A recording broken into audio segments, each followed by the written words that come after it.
Well, welcome to another episode of the Grazing Sheep Podcast. I'm your host, Big Tom Perkins, along with Dr. Cameron Meyerly. And we're going to apologize up front because we both have colds. We got something Yeah, going.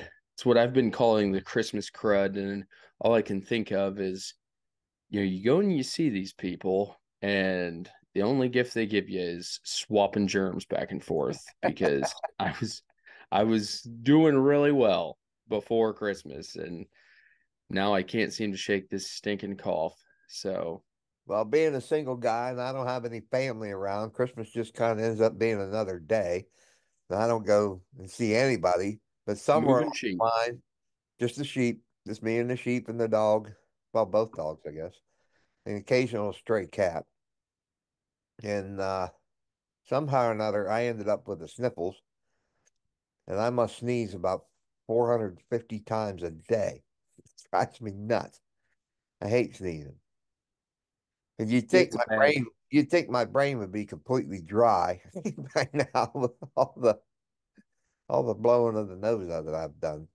Kind of I nuts. was I was joking with my wife the other night. If the coughing keeps up, then my New Year's resolution of working out more and losing some added pounds. I'm not gonna have to worry about it because my core is gonna be rock solid. Yeah, So from all that coughing. kind of a two for one. My back hurts from sneezing. It's just Okay, it's great, weird. great. So maybe we were just maybe the good Lord's just giving us a good workout. Maybe that's what's happening. I'll take it.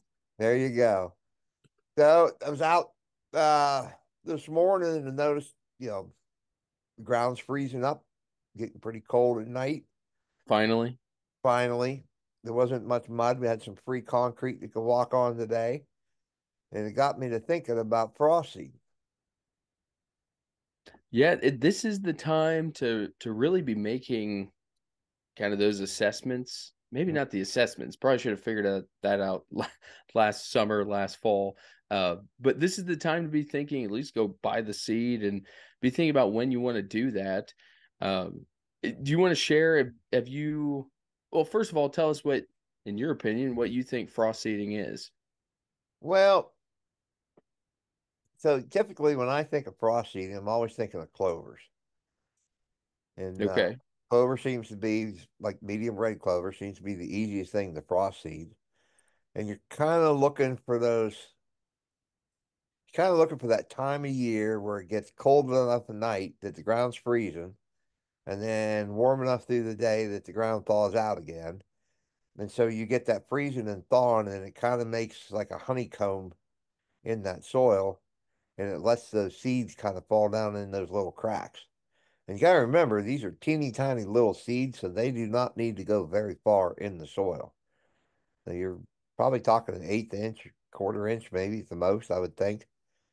But and maybe it's not even that deep. But when you get that action happening, that's what gets that's what lets that seed get down inside the soil. Yeah. And so the biggest thing is the freezing and thawing. Yep. And that's, we were joking the other day that we've had a freeze and thaw. Probably at this point, it hasn't been this drastic, swinging back and forth. And it doesn't have to be much. We're not talking 51 day, 20 the next day, but where we get down, say it's 25 overnight, the next day it's 35. Some of Yep. these shorter, more moderate temperature swings is enough to crack that soil surface, create almost like a honeycomb type pattern when we're thinking about providing a spot for that seed to land. And is this something you've taken advantage of in the past? Yeah. Back when I was younger and in a lot better shape and didn't sneeze so much, I would I had one of those spinners that you cranked by hand. It was basically a sack with a strap that went over your shoulder and you just walked. Yep.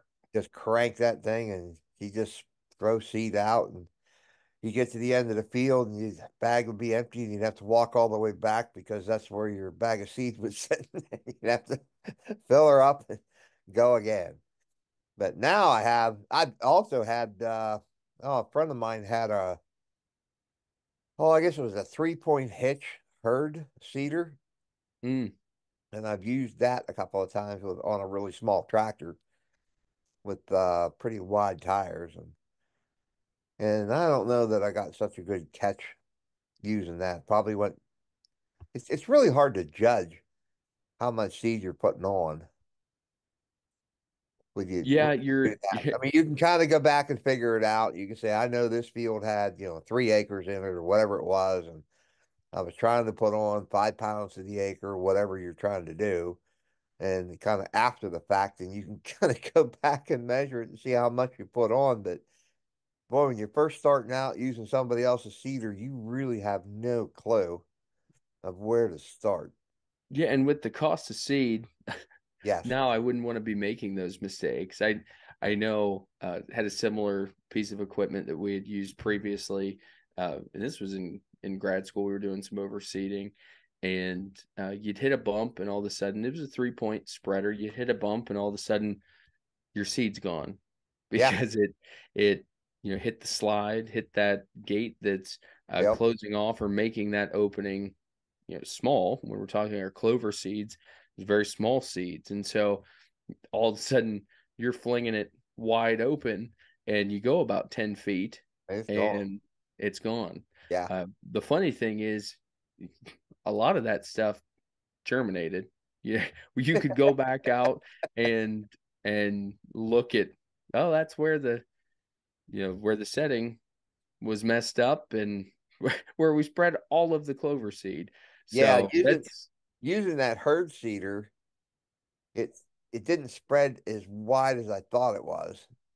And in those couple of pastures for quite a few years, you had these really nice wide strips of clover, and then these little narrow strips where there was just grass. Wasn't any clover growing in those at all. And about the second year, when that clover really came in, you could really see where you missed. okay. So, and Yeah, the other part of that too is it's kind of hard to tell when maybe you go around the outside of the field and then you come back up to where you're starting to make your inner circle and you think, how far over should I be? right.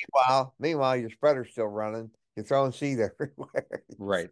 Yep. And you've got the overlap. Just what you Yep. said, without a GPS on there, it's difficult. I Yeah, do it's think, tricky. yeah, getting back to just frost seeding, personally, I feel like it's one of the easiest and most economical ways to improve a pasture.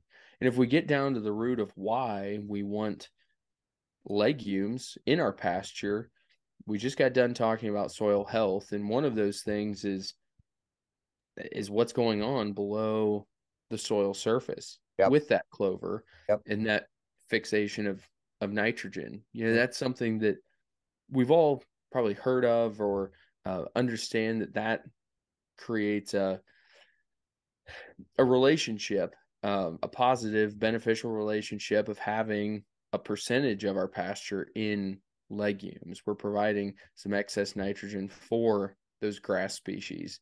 Along with that, the added protein from a lot of our legume species in that pasture mix from a animal nutrition standpoint. It Yep. makes a lot of sense. Oh, it And really does. It's one of the cheapest fertilizers that you can put on a field. oh, definitely, definitely. And when we're if the opportunity to go out and just spread this seed on the soil surface and not worry about either owning a no-till drill or renting a no-till drill, that's huge, I think. And it's during a time of year that we're not necessarily doing um, I shouldn't say that because most most of us are lambing in the spring, but shooting for that February, March to take a day and go out and just spread that clover seed, spread that legume seed out there. And we probably should talk about some planting rates and species that work to do this, species that aren't great to do this. And I think if we go back to how it's working and why it's working, and it's incorporation into that soil. Yep. I had an old a mentor. we were starting the sheep side of things and had mentioned some frost seeding options, and uh, he had said the best success rate that he had ever had was, and he swore by this, was broadcasting on top of snow, for the idea or principle that as that snow melts, we're carrying that seed into that path of least resistance and getting that seed to the ground where it needs to be. And I think that's a good point of thinking about how you graze, Tom. Um, do we want a whole bunch of residual forage, a bunch of canopy out there, frozen, laid over for that seed to sit there on top of? Well, that's kind of one of the things that I always worry about. I gotta tell you, that seed is so small in the when you think of clover that it ends up finding its way down through there. Every time I've ever done it, it's been successful. Sometimes I didn't see it that year, but all of a sudden I saw it the next year. And clover Right, seed is a pretty hard seed in that it doesn't it can lay in the soil for quite a while, or just be out there for quite a while and still be viable. right. And that's, we brought up no-till drills, and our goal is to get seed in the ground. Hmm. Uh, it's very difficult to plant legumes, small legume seeds with a no-till drill, because Yeah. we just need to scratch the surface, which Hmm. is doable, if we're on artificial turf or a golf course. But our pastures don't tend to be as flat and as smooth and as even as what we'd like them to. So how much of that seed then is landing on the soil surface? How much of that seed are we getting too deep? And that's a very tricky situation. So we're to the point now where we won't even, if we're renovating a pasture and we're utilizing a drill, we'll plant our grass species with that drill, and then we'll go back and broadcast afterwards with that legume seed, and then take a roller and pack that uh, after we've planted. But Well, that's what's yep, worked best for me is if I could work that ground up a little bit, then just go in and broadcast seed. I broadcast my grass seeds and everything with it, and then I just go back through with a column mulcher with the tines up, and it helps pack that in, and that's been really successful. But I think that's that, worked for you. yeah, I think anytime I tried using a no-till drill to do something like this, the issue was it always got too deep, and then my fields are not anywhere near level, and so you're too deep, and then 6 inches later there's a hoof print, a pug where the drill doesn't go in at all, Hmm. and and then that seed just kind of lays down in there. Right. Yeah, and when we're thinking, we'd mentioned rates there earlier. When we're thinking red clover, kind of book value of what we're shooting for pasture renovation and frost seeding, that 4 to 8 pounds Hmm. puts us kind of in the range of, if we have no legumes out there, we're probably closer to that 8 pound mark. If we have some legumes out there and we'd like to add more, we're probably closer to that four evaluation. I know I've mentioned on the podcast before that research project there in Morgantown, uh, on the organic farm where we were running some sheep experiments. We had done some frost seeding with 2 pounds of, now that's pure live seed, uh, Uh-huh.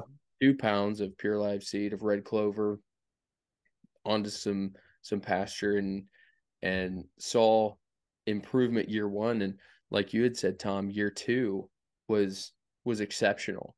And Hmm. so I don't know if that's a function of, we get some plant out there producing seed in the environment in year one, and then it goes ahead and replants itself, its next generation, Hmm. spreading that seed on its own in year two. It's a compounding effect. I don't know if it's a function of that. I think there's a lot of it that is what you said, that hard seed carrying over and then getting, once it hits that perfect spot, that uh, area of ideal growing conditions, all of a sudden then it's ready to go. It's ready to take off. Yeah, So I've wondered too, that maybe that seed is just on the top of the soil or just maybe laying on a little grass plant just above that soil. And then those sheep come along that next year and they're just walking through it and they're pushing that seed into down to where it's making seed to soil contact. right, And now right. suddenly it grows. It's hard to Yeah. tell. But red clover does seem to be the easiest. And even if you don't have a spreader, I remember my granddad, when I was a little kid, he literally took a bucket and just walked along with his hand and just Handfuls. put it Yeah. out. Yeah. And I've even thought, we parked a bunch of bales, as we've mentioned before, bought in a decent amount of hay uh, this fall, and where those bales were at in the field, of course, is now bare dirt. And it Mhm. thought about just getting some or taking some of the annual ryegrass that we haven't used and some red clover, and as opposed to spreading everything, just like a tin can, like a soup can, and just a scoop, like a half a scoop, and just shake it over that bare dirt to try to get some early Yeah. spring growth, some cover on that, and see what happens. But I don't know if we'll do that. And then some other plant species, another clover, our ladino clovers, uh, because it's a smaller seed, we're looking at 2 to 3 pounds on Hmm. that pasture renovation of spreading. And then the other interesting one on here, and I'd be curious your take on this, Tom, bird's foot trefoil. They have on here at 4 to 6 pounds. Is this something? And the only reason I bring it up is, that seed, clover seed, in and of itself is expensive enough. Um, bird's foot trefoil is extraordinarily pricey, very expensive seed. Is this something that you would risk, broadcasting frost seeding bird's foot trefoil in pasture that didn't have any? I would, maybe not a full rate by any stretch of imagination, just because it is so expensive. But if you have the ability to let that plant grow and let it go to seed, that it can reseed itself and and can let that pasture rest long enough to let that happen, I think it'd be worth it. Because I hear a lot Okay, of people talk about how hard it is to establish. I'm lucky in that it just grows all over the place on my farm. right, right. And And the other, it has to be going to seed and reseeding itself because that plant, by year three, that plant would be non-existent. It would be completely gone. Those plants, okay, those plants, everything I've read about them is that if you were to seed them, they were to come, they're only going to last 2 years. If you were like in a haying situation where you were hanging that off, in 2 years, that plant will be gone. You have a few stragglers left over in year three, and that would be it. yeah, a biannual Right. type plant function, Hmm. uh, type growth pattern, and that's, you're talking bird's foot trefoil there, correct? You're right. Yeah. And so our medium red clovers tend to be the same. And when we're looking at varieties of clover, I know I believe it's Freedom Clover is like the trade name Okay. of just has a better stand longevity than our Okay. traditional 2 years. Now, in your grazing system, and a lot of uh the hay that we've made, or pastures that we've gotten onto maybe a little bit later than what we'd like, I would have a hard time in that setting of going and spending the extra money for that, just for Hmm. the longevity's sake, because I think it does a phenomenal job reseeding itself. Yeah. Uh, the other, plant species that was on that list is one of our grasses, and that's annual or perennial ryegrass. Yeah. And it's probably success rate depends a lot on environment compared to our clover seeds, because though it's a more dense grass seed, it's not as dense as what our legumes would be. And so that rate for pasture renovation, we're looking at 4 to 6 pounds of that perennial or annual ryegrass of pure life seed. Mhm. And so have you ever broadcast any grasses to frost seed with? The only time I've ever broadcast any grasses with the idea of frost seeding was one time I managed to get a hold of orchard grass that was hulled, Okay. and I had some left over. And when I went out to frost seed some clover, I thought, I'm just going to throw this in, mix it in, and we'll just see what happens. And I swear it came. They're Oh, kind of did it? ran out halfway across the field, not of the clover, but of what I had, the orchard grass and that mixed together. And I swear that one half of that field was much thicker with orchard grass the following year and the year after that. So I was Yeah. pretty And amazed with that. that's But now just it, general, just broadcasting, years ago, we used to just broadcast rye right on top of corn ground that we had taken the corn off for corn silage. We didn't disc, we didn't do anything. We just went out and broadcast it, and it grew. I think right, spelt could do the same thing, but it has to get that seed to soil contact, and that's where you run into right. problems with And I should say, what trying are to you seed. expecting? Hmm? But what are you expecting to really get that contact? Because my thought is, my expectation would be rainfall. We've just Yeah, talked uh, about the impact of that rain droplet, and can even create some negative situations. But to really uh, get that seed, I don't even want to say incorporated, but have a solid contact with soil, I think yeah, we need a hard rain yeah, in there. yeah. And typically, in the spring months, you typically get that. Um, it's just the fluffier your seed is, or the bigger your seed is. I kind of hesitate to say that. It's more about the shape of that seed. Because we've frost seeded hairy vetch as well.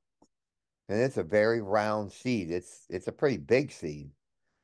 And yet that seems to be able to work its way down through everything and hit Mm, hit the soil and get seed to soil contact. And that's the main point of it.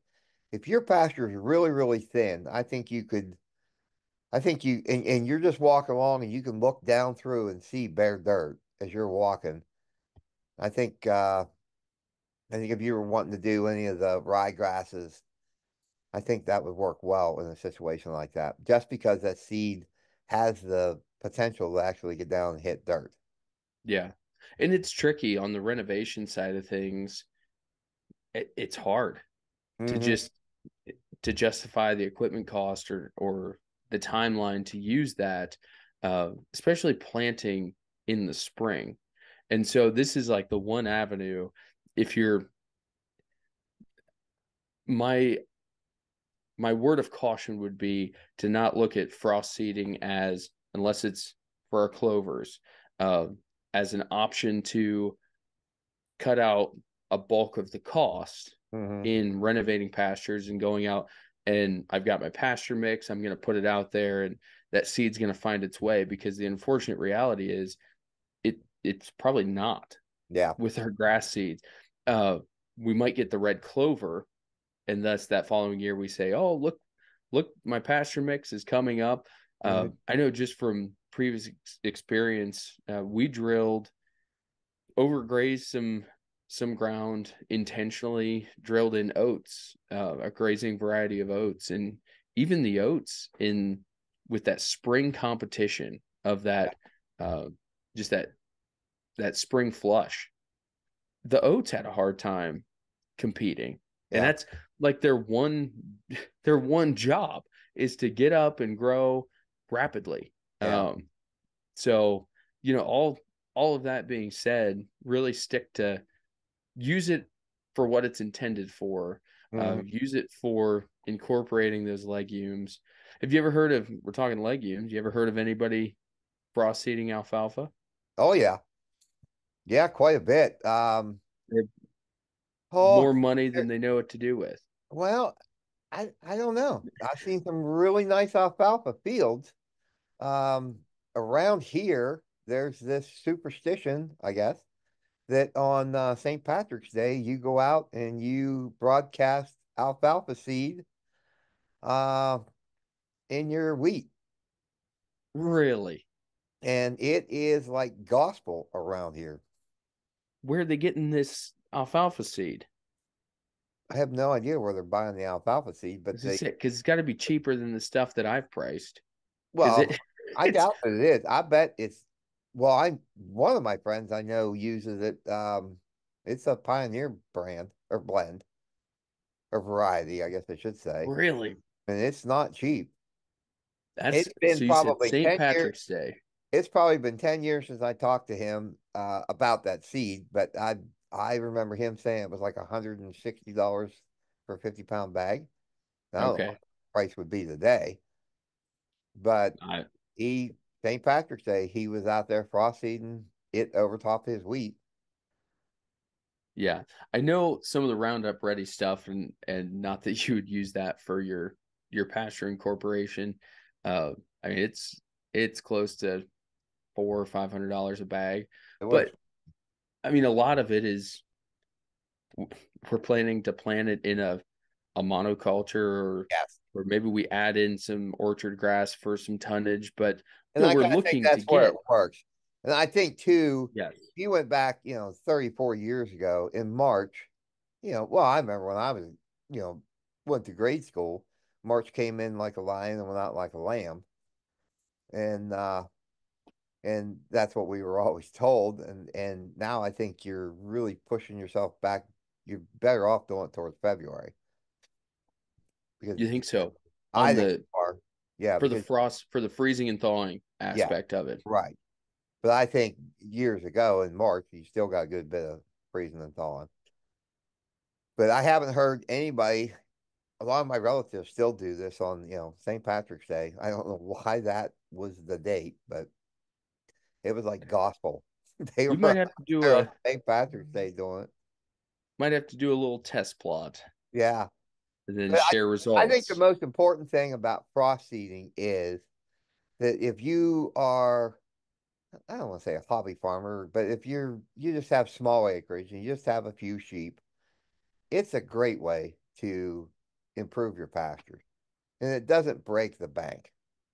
You can find clover seeds. In fact, most of your companies now aren't even selling it in 50-pound bags, you're selling it in 25-pound bags because of Hmm, the cost. But if you're right. going to go out and if you're going to spread it on at your 5 pounds, per acre, one bag that's 25 pounds will cover, 5 acres. So it gets to be a little more economical that way. You don't have to have a whole bunch of machinery. I don't know what one of those spinners costs now that you can strap on your with a shoulder strap in the bag. We've had ours since I was a little kid.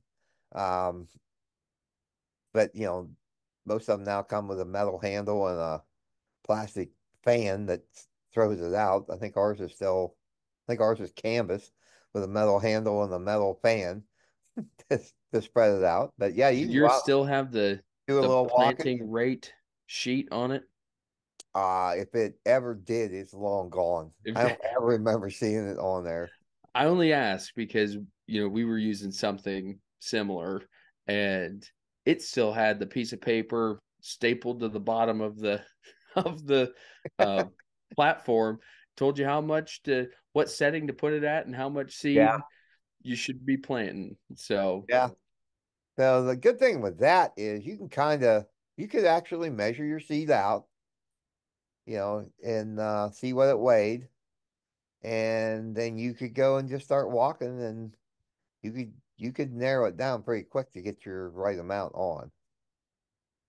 But even if you screw up and you put too much on, that's okay. If you don't get enough on, that's okay too. It's just all little learning experiences. I know my old grain drill, you flip the hood or the lid up on it, and there's all kind of writing in there, all kind of notes that I made. And Right. some of them will be crossed out because when I got all done, it wasn't right, kind of a thing. But yeah, make some notes and do a little calibration. But the point of it is you don't have to have a tractor. You don't have to have a no-till drill. You don't have to have all this fancy equipment. You can buy one of those hand seeders and just go out and seed. Yeah, and I think my probably closing comment would be take pictures Yeah. of, that's the only way to really to truly document it in a in any type of like real fashion, as opposed to saying, well, I think it worked.